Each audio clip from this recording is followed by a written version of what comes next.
Il se peut que nous voyions un rebond inattendu de cette paire de devises. Ulrich Leutmann, Commerzbank.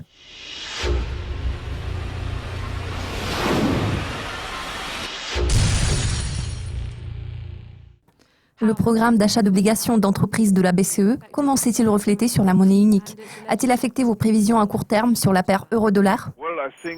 Je pense que les effets du programme d'achat d'obligations se sont fait ressentir sur le marché des changes au moment où la BCE a annoncé son lancement. Je tiens à souligner que ce n'est pas le rachat d'obligations en tant que tel qui a eu le plus d'impact sur la monnaie unique, mais plutôt l'annonce sur la prise de mesures. Par conséquent, la mise en œuvre du programme a moins d'influence que la déclaration sur l'intention de passer à l'action. En général, nous pouvons constater que c'est un comportement typique pour les marchés d'échange.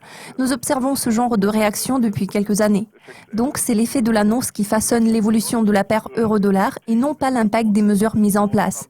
C'est pour cette raison que l'action de la Banque centrale européenne n'a pas eu d'impact significatif sur la monnaie unique ni sur la paire euro-dollar. Ces mesures ont été conformes aux attentes des marchés financiers. Par contre, s'il y avait eu une surprise quelconque au niveau de la mise en œuvre des mesures susmentionnées, cela aurait sûrement affecté l'euro.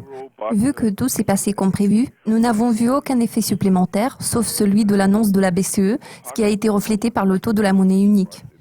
Le 3 juin, cette paire a fortement rebondi à 1,2. Ce mouvement pourra-t-il se répéter dans les mois qui vont suivre? Je peux dire que ce rebond spectaculaire de la paire s'explique notamment par le rapport sur l'emploi américain qui a entraîné une révision considérable des perspectives en matière de politique monétaire de la Réserve fédérale américaine. Ce développement peut être considéré comme étant relativement normal, surtout au vu des incertitudes autour de la politique monétaire de la Fed. Les marchés financiers ne comprennent pas très bien la règle de politique monétaire que suit la Réserve fédérale, et ce, malgré le fait que la Fed a déployé des efforts considérables afin d'améliorer sa politique de communication. Pourtant, cela s'est révélé insuffisant pour clarifier la situation. Les marchés continuent à avoir des doutes. À mon avis, nous devrions nous attendre à une révision des perspectives de politique monétaire par les acteurs du marché d'échange.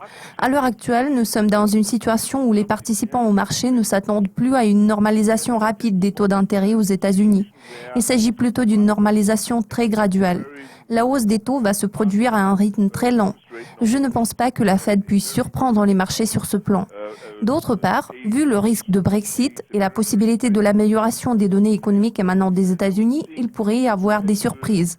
En toute logique, la montée en flèche de l'euro-dollar que nous avons observée il y a 2 semaines pourrait se répéter dans les prochains mois.